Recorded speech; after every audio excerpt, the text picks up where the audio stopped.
Bună tuturor, ce faceți? Bine ați venit la canalul meu, pe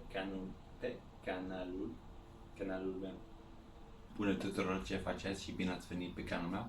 Astăzi am vrut să vorbesc un pic în românește și te explic istoria mea cu limba și motivul pentru care am învățat limba română.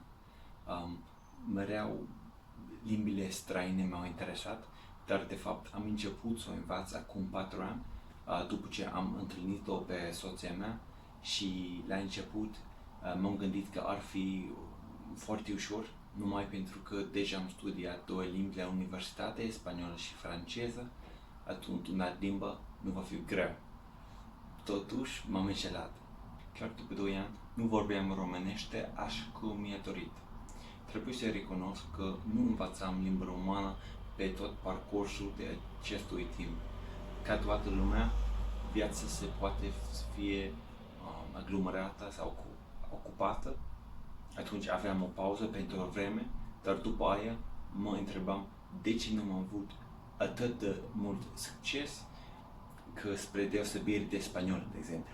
Și aș spune că o problemă a fost că n-am practicat mult. Deși românește face parte din familia romanică, nu sună leit cu alte limbi pentru mine și cuvintele sunt ușor de învățat, dar atunci când e de vorbit și iute, îmi vine greu să înțeleg și sună leit cu limbile slave și cu asta n-am avut multă experiență. Și acum, de exemplu, uneori îmi vine greu să pronunț literele în mâine sau câine. Și a doua problemă a fost că nu sunt o grămadă de resurse disponibile pe internet față de limbi mai cunoscute, franceză, spaniolă sau chineză, de exemplu. Și atunci, de fiecare dată că am vrut să învăț sau studiez ceva, trebuie să caut videouri de pe YouTube sau de pe Netflix cu subtitrare și asta m-a frustrat foarte mult. Dar voi face un alt video cu mai multe detalii despre cum exact folosesc subtitrare. Dar tot s-a schimbat cu 2 ani, de când m-am căsătorit cu româncă și am ajuns în România pentru prima oară. Am aflat că a fost o țară minunată, cu munții, cu oameni buni și cu mâncare gustoasă. Și eu spun așa și eu sunt foarte mufturos. Dacă ai vrea odată ocazia să aprobezi sarmalele mici sau ciorba, atunci fale. Și călătoria asta mi-a dat motivație nevoită și mai recent, când soția mea l-a născut pe fiul meu și acum nu doar am chef să o învăț, dar ci trebuie să ajung acolo. În același timp am aflat că motivația vine dinăuntru.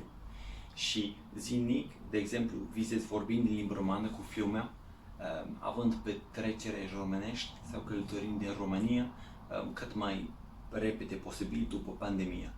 Și cu tot asta, de fiecare dată când mă frustră, îmi amintesc motivul pentru care am vrut să vorbesc limba română. De-a lungul timpului mi înseamnă că trebuie să vorbești ca să te îmbunătățești.